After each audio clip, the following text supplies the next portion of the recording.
Hi everyone, how are you today? Dr. Tony here. I wanted to talk to you today because I got the message a couple days ago from my kids' school that they'll be home longer. And I thought to myself, you know what?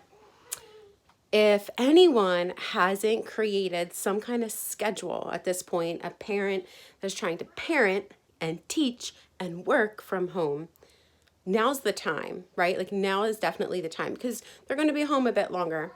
We'll see if that date changes, if it gets pushed back. But for now, they're going to be home for a little bit. And so what I wanted to do was I wanted to offer some guidance to you about how to go about doing that. Now, it's going to depend on the age of your kids. And so you do want to get a little bit creative, have some flexibility here, okay?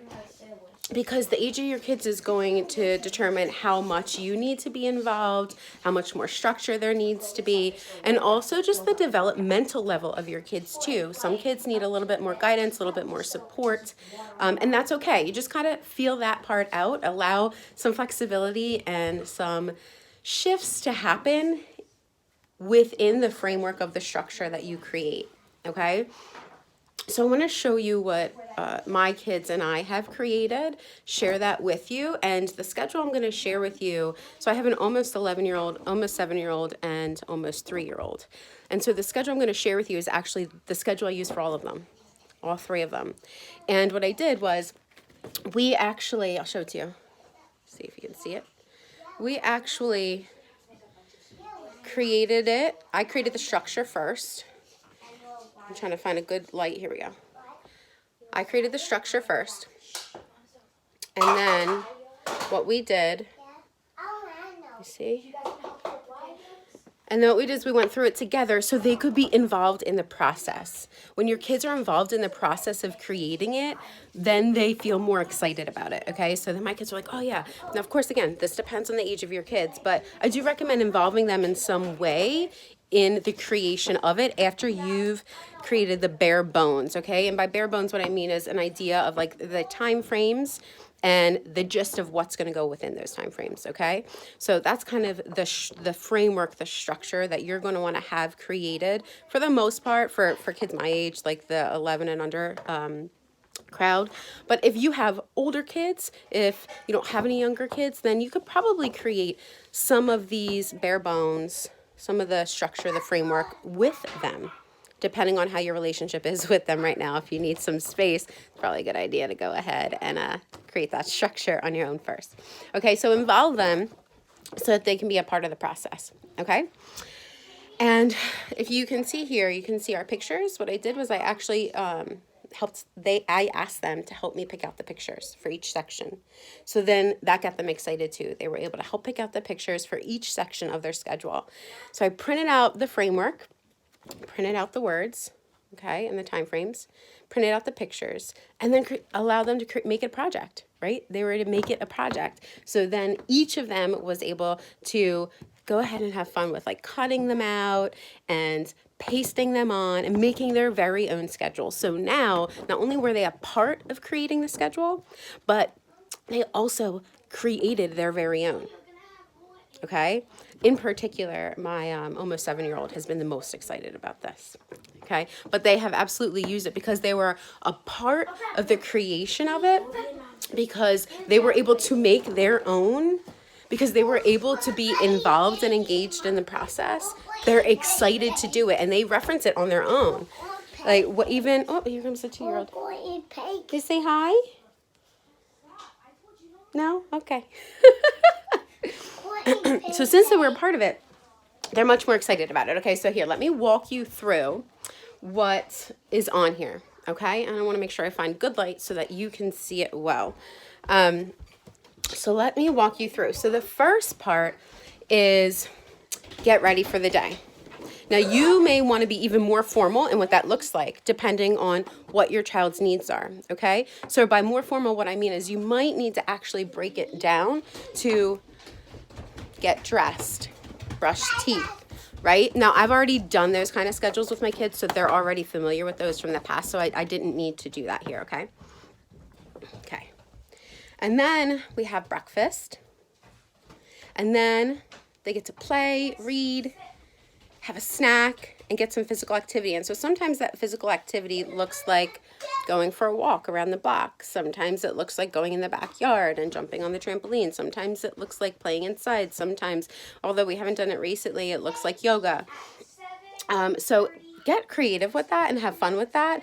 Try not to do the same thing every day. So even though you have this structure of your schedule, okay, what happens within those hour slots or however long your slots are that you create, you get to get creative with, you get to be flexible with. And your kids have some choice in it too, which kids love. They need a clear structure, but still enjoy the choice of A or B, okay? So next is my oldest has a class group online with her class, so she's able to do that, but before that, they're not to be on electronics. And so while she's doing that, my other two are able to play together. And then we have lunch. You see? And then my youngest one has to take his nap. So during his nap time is my kids, my almost 7-year-old and almost 11-year-olds, more structured education time. Wait, now, that's mine. This one is one that Jada made. Oh, okay. And what they get to do during that time, I also have mapped out, right? So they'll do math and reading first, and they're going to do that physically using handwriting, not on an electronic. That's what I do. And then after that, they get free choice learning, for which they can use... For which they can use an electronic, okay? And then after that, usually is around the time that my 2-year-old wakes up. So then they get to have free time. All of them get to have free time. And then we get to play together as a family. And then we have dinner, we prep, we eat, we clean up. And then they get to play a little bit more. And what that looks like for us changes day to day. And that's cool. That's okay. And then they get ready for bed and they begin that process. Okay. And the bedtimes are different depending on the age of the kids. Yeah. Oh, someone wants to explain something. Me and Levi are at 7:30. We'll go to bed at 7:30, and at 8 o'clock, Jane goes to bed. This is true. I'm your new face. So you might be asking, okay, that's all good and well. That is the kids' schedule. But what about my work schedule? Listen, here's what I recommend. I have my own separate work schedule, and I revolve my work schedule around this schedule I just showed you for my kids.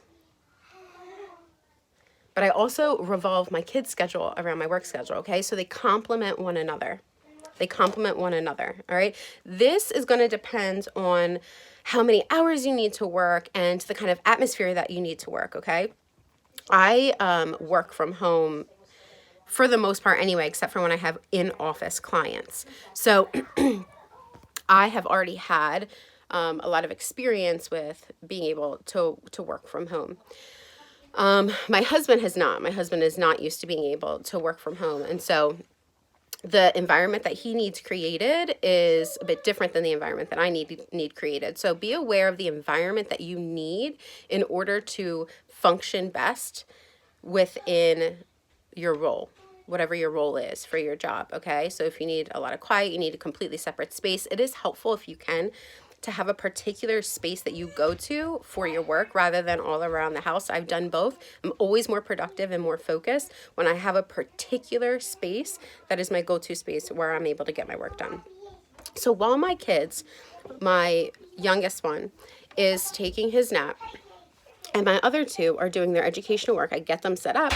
I walk them through the steps that they are to do. Then while they're doing that, their educational work, and the other one's napping, that is when I do. 9 hours. It's 9 minutes. 9 minutes, 9 seconds.